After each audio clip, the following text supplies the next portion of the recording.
सावधान रहना, एक समय नींद को देना है, उचित दे लो, क्योंकि आप साधक हो, उचित दे लो। इसके बाद इससे शत्रु की तरह बर्ताव करो। अभ्यास बहुत बड़ी ताकत है, बहुत बड़ी ताकत। ये कोई सिद्धि नहीं, अभ्यास।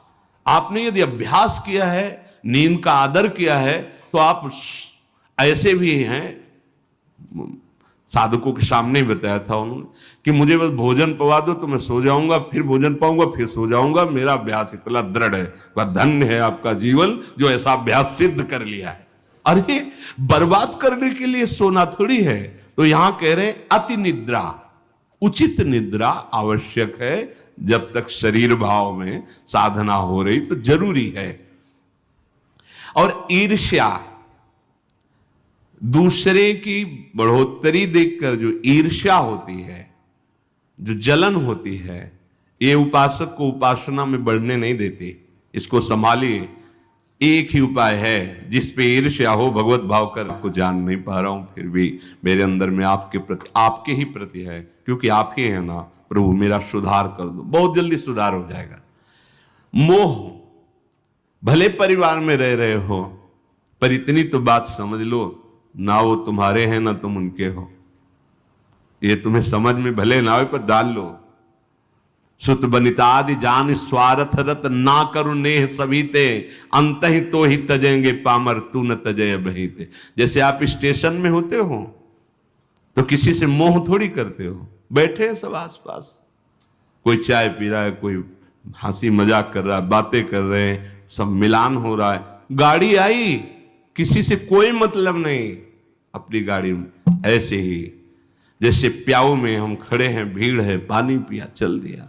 ऐसे ही आपको समय मिला है 70 वर्ष, 80 वर्ष, 100 वर्ष, उन जनों के बीच में रहकर अपनी गाड़ी का इंतजार करो और भगवत प्राप्ति करके अपने परम धाम जाओ।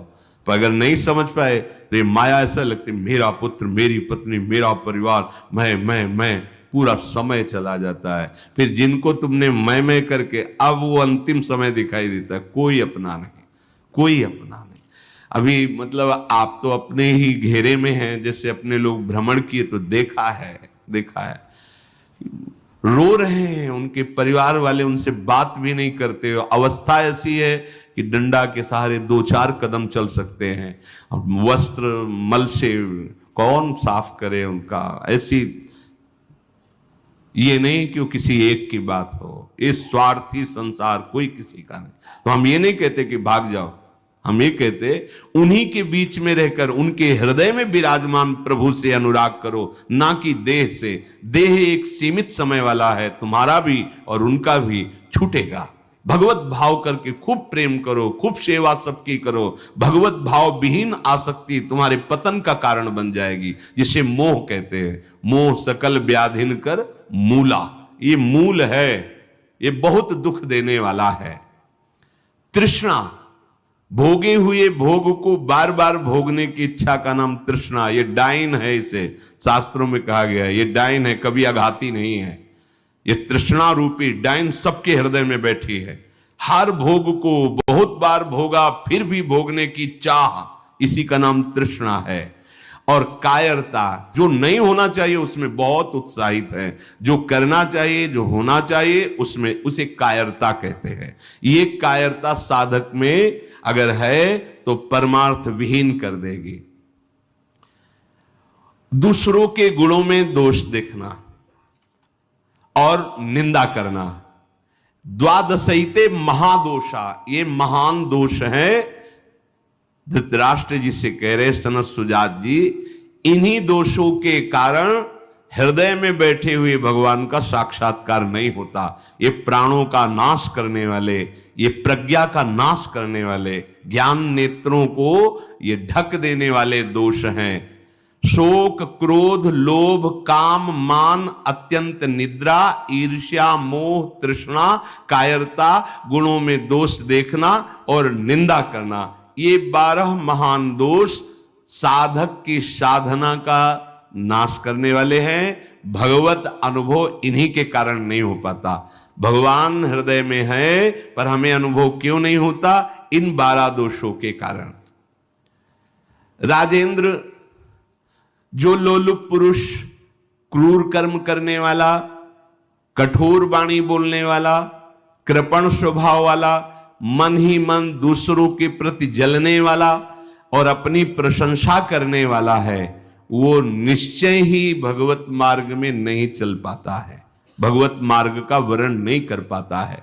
जो संभोग में मन लगाने वाला, हृदय में विषमता रखने वाला, अत्यंत अभिमानी स्वभाव वाला, दान दे करके जलन करने वाला, मैंने क्यों दे दिया, दान देकर जलन करने वाला, आत्म श्लाघा करने वाला और असमर्थ होकर अपनी बड़ाई लंबी लंबी बातें करने वाला, ऐसा पुरुष भी परमार्थ पर चलने की योग्यता खो देता है।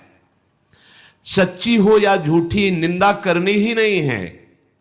सद वा परिवादो ब्रह्मणस्य न सस्यते नरक प्रतिष्ठास्ते वही श्यूर एवं कुर्वते जनाहा। बोले इसमें क्या, मैंने देखा ऐसा ऐसा ऐसा, तो शास्त्र कह रहा है कि तुम देखो भगवान को, सर्वम खलमिदम ब्रह्म ने नानास्ति किंचित, देखा तुमने, सत्य वस्तु को तो देखा नहीं। तो कह रहे सद वा परिवादो, झूठी हो या सच्ची किसी की भी निंदा नहीं करनी। बोले हम तो सत्य बोलेंगे, तो सत्य को जाना तुम, सत्य एक है, सच्चिदानंद में है, उसको जाना। अगर उसको नहीं जाना तो तुम झूठे तो हो ही, तो तुम्हारी हर बात झूठी है। बोले नहीं हम सत्य बोलते हैं, हमने जो देखा, तुम क्या देखा, जो देखना चाहिए वो देख पाए, जो नहीं देखना चाहिए वो देख पाए, तो तुम तो झूठा देख रहे हो, झूठा बोल रहे हो। सद वा परिवादो, बात सच्ची हो या झूठी, यदि वो किसी की निंदा है तो नहीं करना है, अगर करते हो तो नरक प्रतिष्ठास्ते वही स्यूर एवं कुर्वते जनाहा, निश्चित उसे नरक की प्राप्ति होती। ये सनत सुजात जी महापुरुष बोल रहे हैं। जो बहुत बकवाद करने वाला है, दूसरों के दोषों का वर्णन करने वाला है और धन का दुरुपयोग करने वाला है, प्राणियों को कष्ट पहुंचाने वाला है, ऐसे आचरण वालों को देख करके प्रणाम मन से करके दूरी बनाओ, इनका संग नहीं करना चाहिए। इसलिए वो धन्य है जो सब प्रकार की कुचेष्टाओं का त्याग करके एकांत मन से भगवान श्री हरि की उपासना करते हैं, ना किसी से स्तुति, ना किसी से निंदा, ना किसी से राग, ना किसी से द्वेष। वो महापुरुष बालवत हो जाते हैं, बालवत, निर्विकार, ब्रह्म का साक्षात्कार करके बालवत चेष्टा के द्वारा जीवन व्यतीत करते हैं। वेदों में इसी स्थिति को जीवन मुक्त अवस्था कहते हैं। हे राजन, सच्चिदानंद परब्रह्म की प्राप्ति ही इस जीवन का परम लक्ष्य है। जो इस लक्ष्य को निश्चित करके जो बताए हुए दोष हैं उनका त्याग करके, असाधनों का त्याग करके साधन में स्थित रहता है, निश्चित उसका स्वभाव बालवत। बड़े बड़े महापुरुषों को देखे एकदम निर्विकार, बालवत चेष्टा, बोधवान होते हुए भी अबोधवत चेष्टा, जैसे बच्चा, ना किसी से राग न किसी से द्वेष, खेल रहे स्वभाव। जीवन मुक्त महापुरुष कर्ता और भोक्ता भाव से रहित होते हैं, कोई भी दोष उनका स्पर्श नहीं करता, वो जगत मंगल करते हैं। वही स्थिति अपने को प्राप्त करने का समय दिया गया है। दृढ़ स्थिति प्रभु, आप नहीं नहीं नहीं, बहुत कृपा से ऐसी ऊंचाई पर आ गए जहां इन द्वंद्वों का प्रवेश नहीं, तो आप फिसलना नहीं, नहीं अब चूक नहीं, हर समय सावधान, सेवा सुमिरन सावधान, हर समय सावधान। एक सेकंड के लिए भी किसी इंद्रिय को छूट नहीं, धोखा पैदा कर देगी, भ्रम पैदा कर देगी, फिर पश्चाताप होगा।